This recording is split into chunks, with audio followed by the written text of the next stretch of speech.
다시금 한국 축구 레전드 중 한 명인 기라드 기성용의 발언이 재조명되고 있습니다. 기성용이 직접 한 유튜브 방송에 출연하여 이강인에 대해 얘기했었는데요. 이강인의 싱가포르, 중국전 맹활약 골에 대한 극찬이 쏟아지고 있습니다. 프랑스 현지에서도 난리가 났는데요. 프랑스 현지 매체에서는 이강인의 골은 무척이나 아름다웠다. 지구보다 더 큰 어마어마한 골이었다. 주옥 같은 골이었다. 환상적인 골이었다. 등의 극찬을 쏟아냈습니다. 현지 팬들은 평소처럼 너무 강함, 소파에 앉아있는 나도 속았어. PSG가 그를 변화시켰어. 너무 화끈한 골이었어. 음바페보다 낫다. 이 선수에게는 무엇인가 특별한 것이 있어. 정말 순식간에 벌어진 일이었어. 엄청난 속도의 페인팅과 슛이었어. 전 메시인 줄 알았어요. 이강인을 보면 호나우지뉴가 보여요 등의 반응을 보였습니다. 이에 반해 파리 생제르맹 팬들은 아쉬움의 반응을 보이기도 했는데요. 나는 그가 강하다는 인상을 받긴 했으나 PSG에서는 그러질 못해. 왜 파리에서는 그렇게 하질 않는 거야? 왜 우리 선수들은 대표팀만 가면 강해지는 거야? 등의 아쉬움이 섞인 반응들도 나왔는데요. 이에 대한 현지 팬들의 반응은 엘리케가 이강인의 사용법을 몰라서야.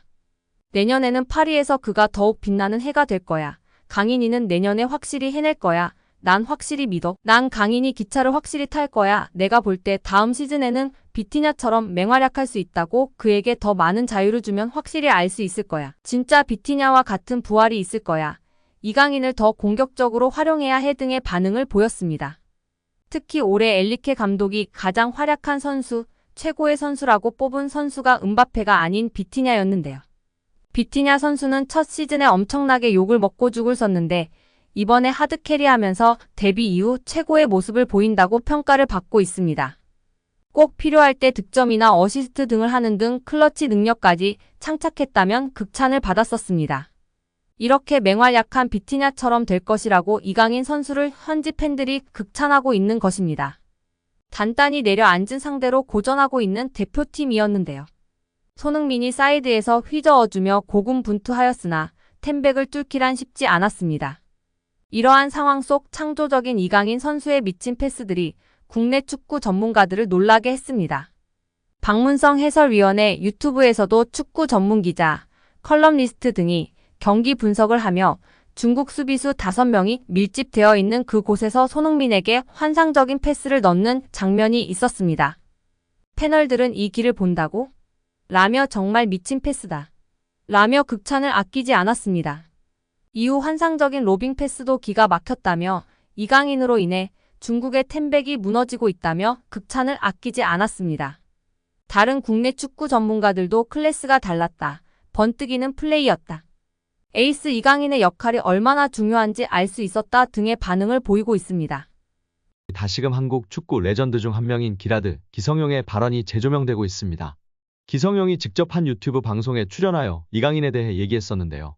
이강인의 성장과 잠재력을 감탄하며 한국 축구 선수들이 유럽에서 어떤 평가를 받을 수 있는지에 대해 전했습니다. 기성용은 이강인에게 자신감과 경기 운영에 필요한 성격적인 요소들을 갖추는 것의 중요성을 강조하며 중앙 미드필더가 중요한 역할을 한다고 언급하였습니다. 그러나 중앙 미드필더가 되려면 실력뿐만 아니라 성격과 체력적인 부분에서 많은 노력이 필요하다고도 발언했는데요. 기성용은 이강인이 발렌시아에서의 데뷔와 그의 성장을 언급하며 한국 선수들이 경기에서 더 많은 인정을 받고 유럽 리그에서 성공을 이룰 수 있기를 기대한다고 발언했었습니다. 기성용 선수가 이강인 선수에 대해 이야기한 점과 더불어 다양한 이강인 관련 소식 자세히 알아보도록 하겠습니다. 기성용 선수는 이강인 선수 데뷔 때를 먼저 언급했는데요. 강인이 같은 경우에는 어렸을 때부터 발렌시아에서 데뷔를 했잖아요. 그러니까 그 전에 이제 유스 시절 때 강인이가 어떻게 컸고 어떤 기량을 보여줬는지 보다는 저는 이것보다는 어쨌든 그 나이에 흥민이도 마찬가지고 그 어린 나이에 스페인이라는 무대에서 발렌시아잖아요. 이거는 정말 좋은 팀이잖아요. 발렌시아는 스페인 유스에서도 알아주는 명문팀이에요. 거기서 인정받고 대우받으며 데뷔했다는 것 자체가 이미 엄청나게 충격적인 사실이에요. 저는 외국에서 생활을 해서 더욱 와닿았어요. 정말 엄청나게 충격적이었어요. 그리고 이제 그 강인이의 플레이를 보면서 이 친구가 이렇게 볼을 차는구나라는 거를 봤을 때 두 번째 충격을 받았어요. 더 놀라운 건 강인이의 플레이가 작년하고 올해하고 점점 다른 것 같아요. 완전히 다른 모습으로 엄청나게 성장하고 있다는 게 보여지고 느껴져요. 피지컬적인 부분이나 또 경기를 운영하는 부분이 아직 어린 나이임에도 불구하고 엄청나게 빠르게 습득하고 성장하는 것 같아 놀라워요. 한번 이렇게 흡수해서 그거를 경기장에서 자기 것 만들고 성장하고 이게 정말 너무 빠른 것 같아요. 그게 사실은 어려운 건데 이렇게 단시간이 되었다는 게 정말 놀라워요. 그리고 19살, 20살, 21살, 23 이렇게 25살 계속 변하거든요. 강인이가 딱 지금 피지컬적인 부분에서 변화가 저는 있었다고 봐요. 2001년생이니까 물론 본인의 노력도 당연히 있었겠죠.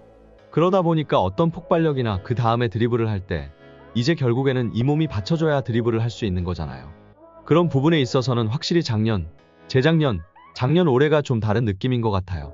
강인이가 보고 있는 미드필더 중앙 포지션은 경쟁이 높고 수비, 중앙 미드필더로서는 기술적으로 뛰어나야 하고 스피드가 좋은 측면과는 다른 특별한 능력이 필요해요.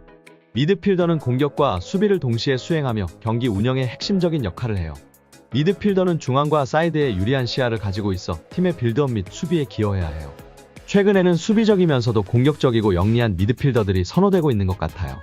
하지만 이러한 역할은 위험을 감수해야 하기 때문에 풀어나오는 것이 어렵고 점수를 받는 것도 무척이나 힘들다며 미드필더 역할의 중요성, 어려움을 이야기했습니다. 이를 통해 이강인 선수가 중용받는 이유도 명확하게 알 수 있었던 것 같습니다. 현대 축구에서 가장 중요시 되고 있는 볼간수와 탈압박이 가장 장점인 이강인 선수이기 때문에 중용받을 수밖에 없고 여기에 기술적 우위와 적극적인 수비가담까지 있으니 정말 엘리케 감독이 사랑하지 않을 수 없을 것 같습니다. 여기에 이강인의 활약에 고무된 김도훈 감독은 공개적인 자리에서 특급 칭찬을 날리며 화제가 되고 있습니다. 지난 9일 김 감독은 국내 매체와의 인터뷰에서 이강인의 이름을 직접 언급했습니다. 김 감독은 이강인은 솔직히 계속 칭찬을 해줘야 하는 선수라며 축구 선수로는 최고의 테크니션이라고 생각한다라고 말했습니다. 이어 오른발, 왼발 가리지 않고 모든 플레이가 탁월하다라며 메시가 뛰는 모습을 보는 것만으로도 영광이라고 느낀 적이 있는데 이강인 그리고 손흥민 역시 동시대에 볼 수 있다는 게 자랑스럽다라고 덧붙였습니다. 그러면서 이강인이 마음적으로 힘든 부분이 많았기에 우리가 그를 보호하고 보듬어줘야 한다라고 강조하며 팬들의 공감과 지지를 받고 있습니다. 결승골로 승리를 이끈 황금 왼발 이강인이 기쁨의 미소를 지으면서도 앞으로도 좋은 결과를 낼 수 있도록 더 노력하겠다고 다짐을 전했습니다.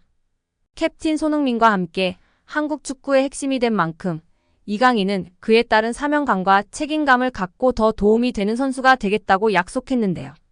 이강인은 이날 홈경기에서 1대0으로 승리한 직후 믹스트존에서 취재진들과 만나 앞으로도 좋은 결과를 얻을 수 있도록 더 많이 노력하겠다며 도움이 될 수 있도록 집중하겠다고 이같이 말했습니다.